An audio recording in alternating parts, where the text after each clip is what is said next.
হাঁসের মাংস কষা রেসিপিটা যদি এভাবে কষিয়ে কষিয়ে খুব মজা করে হাঁসের মাংসটা রান্না করা যায়, আমার মনে হয় খুব ভালো হয় খেতে। এবং এই রেসিপিটা খুব চমৎকার হয়েছে মাশাল্লাহ। আর এটি চাউলের গুঁড়া রুটির সাথে খেয়েছি, খুব ভালো লেগেছে। তো এই রেসিপিটা কিভাবে করেছি আমি সেটিই দেখাচ্ছি।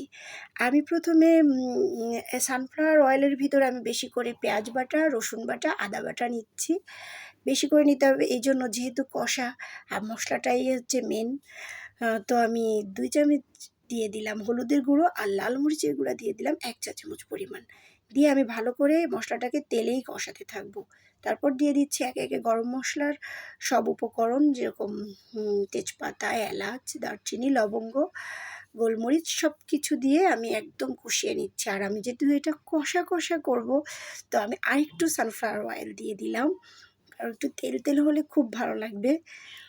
তো এই রেসিপিটা খুব মজার। এবং এই যে আমি দিয়ে দিচ্ছি সেই হাঁসের মাংস, আমি ধুয়ে পরিষ্কার করে রেখেছি, স্কিন সহ নিয়েছি, যাতে মজাটা আরও বেশি হয় এবং একটু তেল তেল হয়, খেতে খুব ভালো লাগবে ইনশাআল্লাহ। তো আমি ঢেকে দিয়ে আমি তেলেই কিছুক্ষণ কষালাম। কষানোর পরে দিয়ে দিচ্ছি কাঁচামরিচ আর দিয়ে দিলাম পেঁয়াজ। কেন আমি আবার পেঁয়াজ দিলাম? এই পেঁয়াজটাই এই মাংসর ভিতর চমৎকার একটা ফ্লেভার অ্যাড হবে এবং খেতে খুব ভালো লাগবে। তো এরকম কষিয়ে তারপরে দিয়ে দিলাম আমি লবণ। লবণটা দিয়ে আমি তেলেই অনেকক্ষণ কষিয়ে তারপর দিয়ে দিচ্ছি পানি। যে পানিটা সিদ্ধ হতে লাগে এরকমই পানি দেবো, আর একটু পানি লাগবে, তো আমি একবারই দিয়ে দিচ্ছি। তো আরেকটু পানি দিয়ে আমি এটাকে একদম নেড়ে চেড়ে আবার ঢাকনা দিয়ে প্রায় 20 মিনিটের মতো আমি চাল করব সুন্দরভাবে। এই যে কষা কষা একদম তেল উঠে আসছে, এখন আমি দিয়ে দিচ্ছি আমি সব গরম মশলার গুঁড়ো জিরা সহ ভেজে রেখেছিলাম, ওটার কিছুটা দিয়ে দিলাম এর ভিতর। কি যে চমৎকার একটা ফ্লেভার! পুরা ঘর মৌ মৌ করছে এই হাঁসের মাংসের ফ্লেভারে।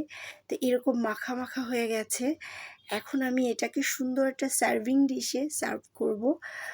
আর এই হাঁসের মাংসটা ভাত, রুটি, পোলাও, পরোটা, চিতই পিঠা আর হচ্ছে ছিটানো যে রুটিটা, যে কোনো কিছুর সাথে মাশাআল্লাহ খুব ভালো খেতে। তো আমি এটাকে আরেকটু সুন্দর দেখানোর জন্য আমি রিং করা পেঁয়াজগুলো দিয়ে দেব।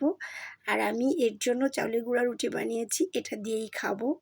এবং এই মজার খাবারটি, এই চালের গুঁড়ার ছিটানো রুটিটা আমি একদিন রেসিপি করে দেখাবো। তো আল্লাহ হাফেজ, সবাই ভালো থাকবেন। এই রেসিপিটা ট্রাই করবেন। Thanks for watching.